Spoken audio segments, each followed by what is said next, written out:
Evo nas u Menda dečijoj radnji. Kako se još uvijek pripremamo za leto, jedan kupać mi je posebno privukao pažnju, a izgleda da je vrlo aktuelan. Havajka. Jeste, to su novi kupaći kostimi firme Carodel, belgijske firme koji su stigli kod nas, veoma aktualnih boja, aktualnih dezena i zanimljivi veoma roditeljima pa i deci.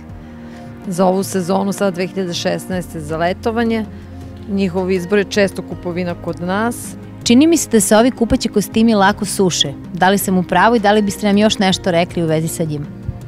Pa jeste, lako se suše i ženski i muški modeli su jako tanki, prijatni za nošenje. Kad se izađe iz vode lako se suše, peru se samo na 30 stepeni ili u običnoj vodi.